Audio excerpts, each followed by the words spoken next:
Hello everyone, welcome back to my channel Fence Classes. So first of all, congratulations to all those students जो class 12th में थे उनके boards cancel हो गए हैं. But remind you आपके सिर्फ बोर्ड कैंसिल हुए हैं, अभी जेई और नीट बाकी है. So keep preparing for that, right. और आप में से कोई भी नेहा की साड़ी वाला नहीं होगा, है ना. तो चलो आज की क्लास हम स्टार्ट करते हैं. सो आज हम लोग स्टार्ट कर रहे हैं क्लास 12th फिजिक्स का chapter 1. And before moving on to chapter 1, let's have a brief review of the syllabus of class 12th physics. So let's get started. So हमारी जो फिजिक्स है ना, 12th की फिजिक्स, वो बेसिकली दो parts में divide की गई है. Electromagnetism and modern physics. Electromagnetism and modern physics, है ना. इलेक्ट्रोमैग्नेटिज्म में हम बात करेंगे इलेक्ट्रॉन्स की, इलेक्ट्रॉन्स रेस्ट पे है, इलेक्ट्रॉन्स मूविंग है, इलेक्ट्रॉन्स एसेलरेट हो रहे हैं. And then modern physics, right. अब इलेक्ट्रोमैग्नेटिज्म के बेसिकली 3 पार्ट्स हैं: electrostatics, magnetism and EM waves. तीनों में ही हम चार्जेस की ही बात करेंगे, इलेक्ट्रोस्टैटिक्स में भी, मैग्नेटिज्म में भी एंड ईएम वेव्स में भी, है ना. तो डिफरेंस आता है, अरे बात तो चार्जेस की करनी है तो इनको नाम अलग अलग क्यों दिए गए, है ना. तो नाम दिए गए हैं बिकॉज चार्जेस जो होंगे वो इसमें डिफरेंट स्टेट्स में होंगे. इलेक्ट्रोस्टैटिक्स में चार्जेस जो होंगे वो रेस्ट में होंगे, ठीक है. और मैग्नेटोस्टैटिक्स यानी कि मैग्नेटिज्म, इसमें चार्ज मूव कर रहे होंगे लेकिन with constant speed. And EM waves में चार्ज जो होंगे वो मूव तो कर रहे होंगे लेकिन साथ साथ में वो एसिलरेट भी हो रहे होंगे. ठीक हो गया. तीनों में ही हम बात किसकी करेंगे, चार्ज की. अभी मैं आपको बताऊंगी चार्ज क्या होता है. उससे पहले सिर्फ इतना समझो कि तीनों में ही हम बात किसकी करेंगे, चार्ज की, राइट. चार्जेस रेस्ट में होंगे तो हम किसकी बात करेंगे, इलेक्ट्रोस्टैटिक्स. यानी कि the study of charge at rest is called electrostatics. When charges are in moving state and with constant speed, तो बात किसकी करेंगे हम लोग, magnetism. The study of charges moving with constant speed is magnetism. And when the charges are accelerated, then वो क्या कहलाएगा, EM waves. Electrostatics में हमारे पास जो फील्ड होगी, जो एरिया होगा ना, जो इलेक्ट्रोस्टैटिक्स को पढ़ने में हमारे काम देगा, वो क्या होगा, इलेक्ट्रिक फील्ड. यानी कि इलेक्ट्रिक फील्ड की हम बात करेंगे इलेक्ट्रोस्टैटिक्स में. मैग्नेटिज्म में हम लोग मैग्नेटिक फील्ड की बात करेंगे. अब मैग्नेटिज्म में 3 पार्ट्स में डिवाइड है. First is magnetic field, second is EM waves and third is alternating current. ये कोई टॉपिक्स नहीं है बेटा, तीनों में क्या है, ये एक चैप्टर के नेम है. मैग्नेटिक फील्ड करके आपका एक चैप्टर आएगा, EM वेव करके चैप्टर आएगा, एंड ऑल्टरनेटिंग करंट करके चैप्टर आएगा. EM wave means electromagnetic field या electromagnetic wave, sorry. EM wave is electromagnetic wave, that means उसमें इलेक्ट्रिक फील्ड भी होगी और मैग्नेटिक फील्ड भी होगी, and both are perpendicular to each other. वो हम आगे डिस्कस करेंगे. So today we are going to start our chapter 1 electrostatics. इसमें हम लोग इलेक्ट्रिक फील्ड, कैपेसिटर, ये सारी चीजें के बारे में डिस्कस करेंगे. तो अभी मैं आपको बोल रहा हूँ charges at rest, charges in motion, charges are accelerating. So what do you mean by charge. Charge आखिर होता क्या है. तो चार्ज होता है, it is the basic property of a body. किसी भी बॉडी की बेसिक प्रॉपर्टी, इंटरनल प्रॉपर्टी या बेसिक प्रॉपर्टी, जिसकी वजह से वो बॉडी किसी दूसरी बॉडी पर फोर्स एक्सर्ट कर सकती है, या फिर अगर कोई दूसरी बॉडी उस पर फोर्स लगा रही है तो उस फोर्स को रिस्पॉन्स भी कर सकती है. लेट सपोज हमारे पास 2 बॉडी हैं, इस बॉडी ने इस पर फोर्स लगाया तो ये बॉडी क्या होगी, आगे की तरफ हो जाएगी. इसने इस पर फोर्स लगाया तो ये आगे की तरफ हो गई, और इसने इस पर फोर्स लगाया तो इस साइड हो गई, है ना. दैट मीन्स ये इसके फोर्स को रिस्पॉन्स कर पा रही है. तो इस किसकी वजह से रिस्पॉन्स कर पा रही है, बिकॉज ऑफ चार्ज. तो चार्ज क्या हो गया, किसी भी बॉडी की एक बेसिक प्रॉपर्टी होगी जिसकी वजह से एक बॉडी दूसरी बॉडी पर फोर्स लगा सकती है और दूसरी बॉडी के द्वारा लगाए गए फोर्स को एक्सपीरियंस कर सकती है. क्लियर हो गया. It is the basic property of a body और an object by the virtue of which it can experience the force or it can apply force to the another body, right. अब charge की डिनोशन क्या बोलती है, यानी कि representation कैसे होगी, कैसे हम चार्ज को डिनोट करेंगे. सो चार्ज को हम डिनोट करते हैं स्मॉल क्यू और कैपिटल क्यू से, ठीक है. स्मॉल क्यू या कैपिटल क्यू. यूनिट क्या होगी चार्ज की, SI unit is coulomb and CGS unit is stat coulomb. And 1 coulomb is equal to 3 into 10 to the power 9 stat coulomb. ठीक हो गया. ठीक है. अब हमारे पास आता है स्मॉलेस्ट यूनिट ऑफ चार्ज. आपने 9th-10th क्लास में एटॉमिक स्ट्रक्चर तो पढ़ा होगा, है ना. बहुत ज्यादा बेसिक नहीं, बहुत ज्यादा डीप में नहीं पता होगा, तो इतना तो पता ही होगा कि इलेक्ट्रॉन होते हैं, प्रोटॉन होते हैं, न्यूट्रॉन होते हैं ना. अब जो होती है स्मॉलेस्ट यूनिट जो होती है ना चार्ज की, वो इलेक्ट्रॉन होती है. अभी मैं आपको इलेक्ट्रॉन, प्रोटॉन, न्यूट्रॉन की बेसिक प्रॉपर्टीज भी बताती हूँ, मास और चार्ज वगैरह. अब आता है, अगर ऐसा हो जाए कि मैं बोल रही हूँ कि एक बॉडी से दूसरी बॉडी में चार्ज ट्रांसफर हुआ है, यानी कि smallest unit of charge is transferred, and the smallest unit of charge is electron. सबसे स्मॉलेस्ट यूनिट, यानी कि एक बॉडी से दूसरी बॉडी में जो ट्रांसफर किया जाएगा चार्ज का, वो कम से कम कितना होगा, is the electron. 1 electron is the smallest unit of charge. तो कितना चार्ज ट्रांसफर होगा इज 1.6 इंटू 10⁻⁹ कूलम. वो अभी हम देखते हैं. ठीक हो गया. तो ये चीज समझ में है आपको. Electromagnetism, electrostatic magnetism and EM तीनों में ही हम चार्जेस की बात करेंगे. Charges at rest, motion and is accelerated. तो अब चार्ज होता क्या, it is the basic property by the which of which it can experience force और इट कैन एक्सर्ट फोर्स. अब चार्जेस को हम डिनोट किससे करेंगे, स्मॉल क्यू और कैपिटल क्यू से, and unit is coulomb and state coulomb. Next हम बात करते हैं इलेक्ट्रॉन, प्रोटॉन एंड न्यूट्रॉन की कुछ प्रॉपर्टीज की. एटॉमिक स्ट्रक्चर में हम लोग इलेक्ट्रॉन, प्रोटॉन और न्यूट्रॉन की बात करते हैं ना. तो इलेक्ट्रॉन, प्रोटॉन एंड न्यूट्रॉन, अब इनके डिफरेंट मासेज होते हैं, डिफरेंट चार्ज होते हैं. इलेक्ट्रॉन का मास कितना होता है, 9.1 into 10⁻⁻31 kg and charge is -1.6 into 10⁻⁻19 coulomb. Proton, the mass of proton is 1.67 into 10⁻⁻27 kg and charge of proton is plus 1.6 into 10⁻⁻19 coulomb. Charge होते हैं वो प्रोटॉन और इलेक्ट्रॉन का सेम होता है, बट साइन डिफरेंट होता है. इलेक्ट्रॉन पर माइनस एंड प्रोटॉन पर प्लस. एंड न्यूट्रॉन जो होता है, न्यूट्रॉन चार्जलेस होता है या फिर अनचार्ज होती है, एंड उस पर जो मास होता है वो प्रोटॉन के इक्वल होता है. बट एक्चुअल में क्या होता है, जो मास होता है ना वो न्यूट्रॉन का ज्यादा होता है, बट बहुत कम डिफरेंस होता है, इसलिए हम दोनों को कंपैरेटिवली इक्वल लेकर चलते हैं. ठीक है. ये हो गया हमारे पास इलेक्ट्रॉन, जो एटॉमिक स्ट्रक्चर के जो पार्टिकल्स हैं उनके मास एंड चार्जेस. बेसिकली हम लोग मोस्टली इलेक्ट्रॉन की बात करेंगे इस चैप्टर में, है ना. जब मैं बोलूंगी कि चार्ज का ट्रांसफर हो रहा है, तो ट्रांसफर एक्चुअल में किसका हो रहा है, इलेक्ट्रॉन का. ठीक हो गया. इस कंप्लीट चैप्टर में जो हमारा फर्स्ट यूनिट है, इसमें हम लोग चार्जेस की बात करेंगे एट रेस्ट. इसमें चार्ज मूविंग नहीं होंगे. ठीक है. चार्ज रेस्ट में होंगे, और रेस्ट में चार्ज में होने की वजह से क्या क्या चीजें प्रोड्यूस हो रही हैं, क्या क्या फोर्स लग रहा है, वो सब हम देखेंगे. तो जब जब चार्ज का ट्रांसफर होगा तो एक्चुअल में ट्रांसफर किसका होगा, इलेक्ट्रॉन का.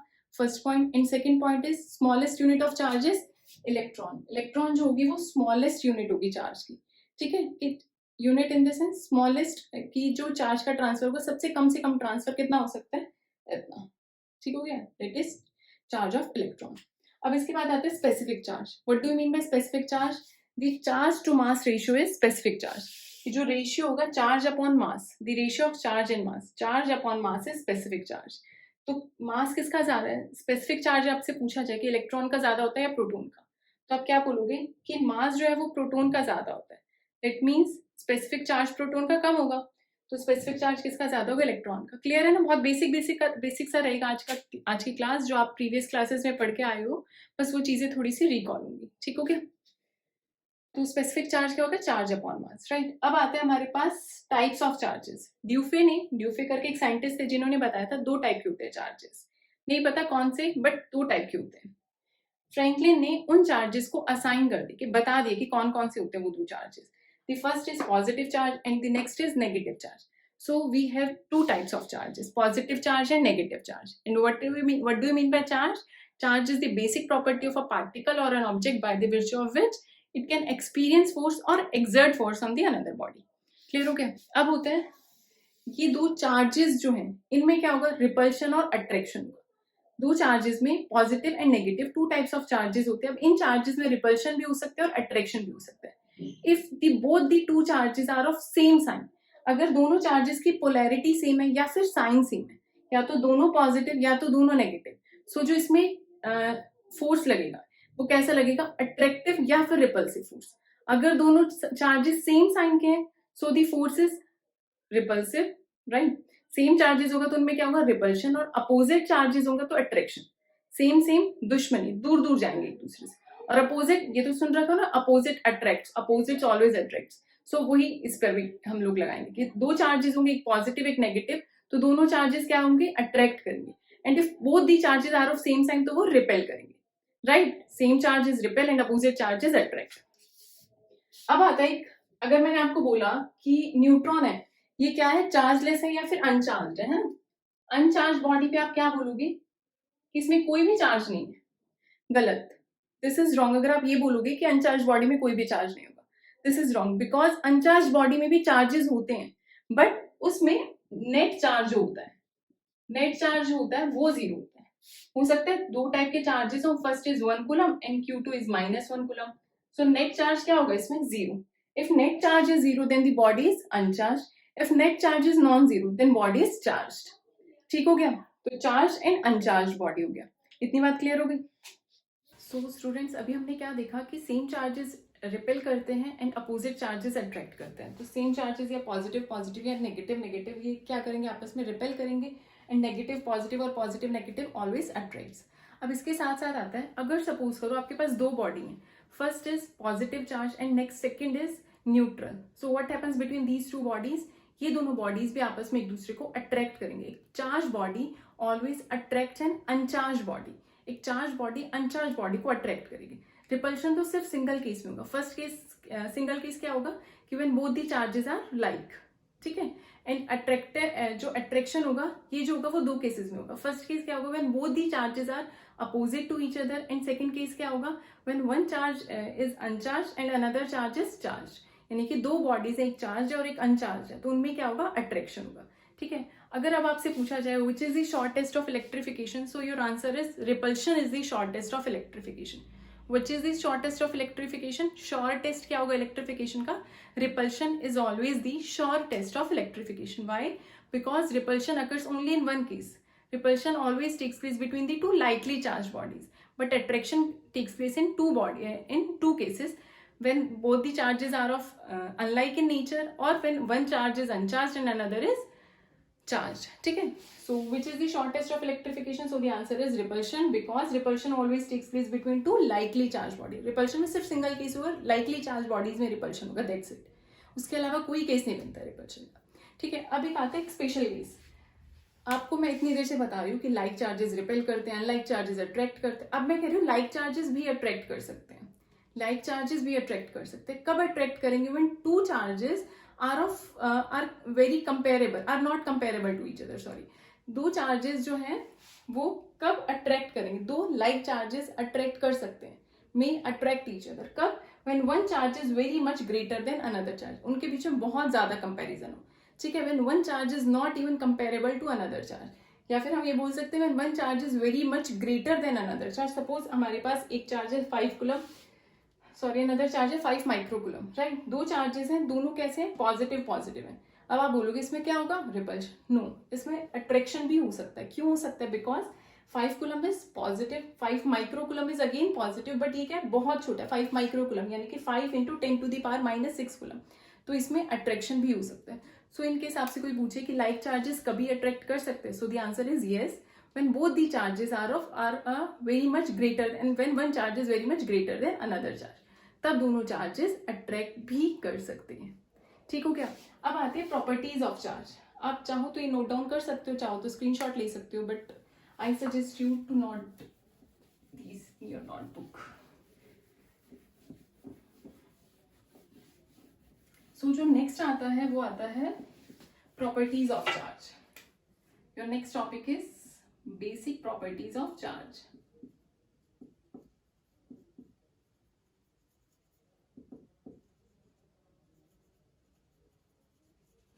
चार्ज की 4 प्रॉपर्टीज होती हैं। First property is charge is additive in nature, charge is additive in nature. Second is charge is conserved. Third is charge is quantized, and fourth is charge is invariant.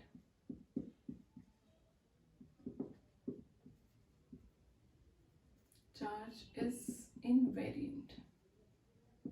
So first property क्या है? Charge is additive in nature. तो additive property की बात करते हैं।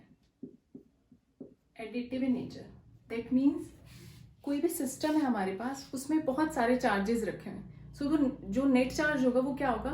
सभी charges का sum up होगा। सपोज आपके पास एक सिस्टम है, एक में 1 माइक्रोकूलम, इस कंप्लीट सिस्टम में 4 चार्जेस हैं। लेट सपोज कंप्लीट सिस्टम है जिसमें 4 चार्जेस हैं, 1 microcoulomb plus 2 coulomb -3 coulomb and -4 coulomb, 1 coulomb 2 coulomb -3 and -4। So according to the first property of charge, the net charge on the body is equal to algebraic sum of individual charges। algebraic sum means जो charges given है with their sign उनको हम add करेंगे। First is 1 coulomb, second is 2 coulomb, third is minus 3 coulomb, and fourth is minus 4 coulomb. So net charge is 2 plus 1 is 3 minus 7. 3 minus 7 is minus 4 coulomb. ठीक हो गया? So charge is additive in nature means the total charge on a system, the total charge on a system is equal to, the total charge on a system is equal to algebraic sum of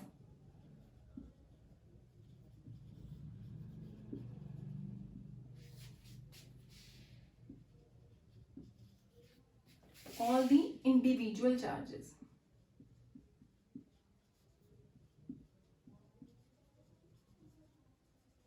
right जो भी total charge होगा वो system में किसके equal होगा? Algebraic सम.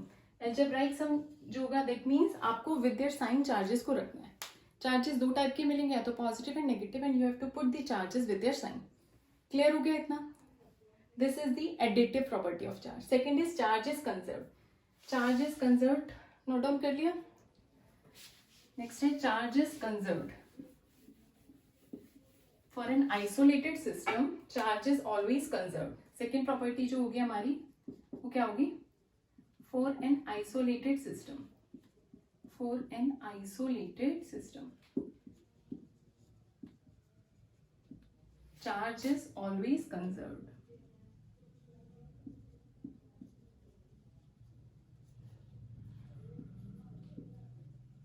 क्या समझे इससे?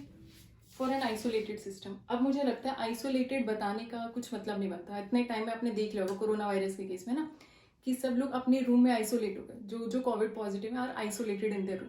दैट मीन्स एक रूम है जिसमें 4 कोविड पेशेंट्स हैं, ना तो उस रूम में कोई आ सकता है, ना ही अंदर से कोई बाहर जा सकता है ना.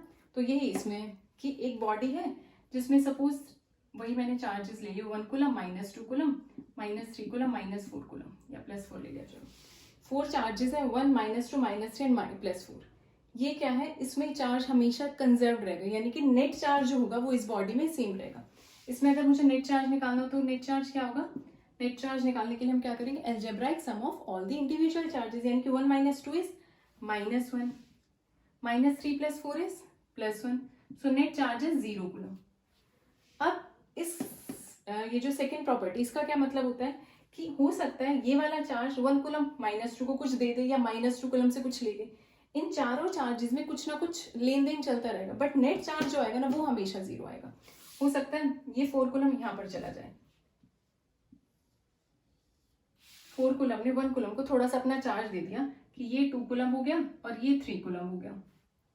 ठीक है, माइनस 3 और माइनस 2 के बीच में भी हो सकता है कुछ ना कुछ लेन देन हुआ. बट जो नेट चार्ज है वो देखो, अब नेट चार्ज कितना आएगा? 0 आएगा.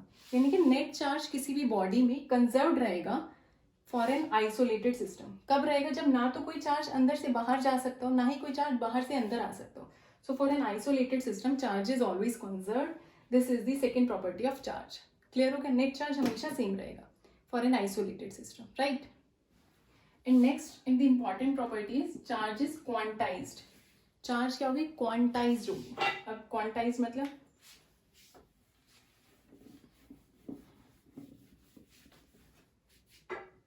Charge is quantized.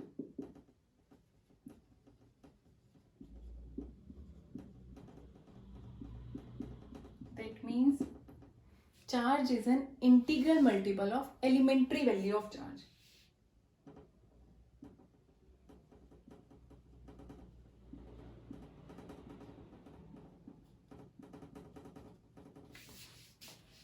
Integral multiple of charge is an integral multiple of elementary value. Elementary unit.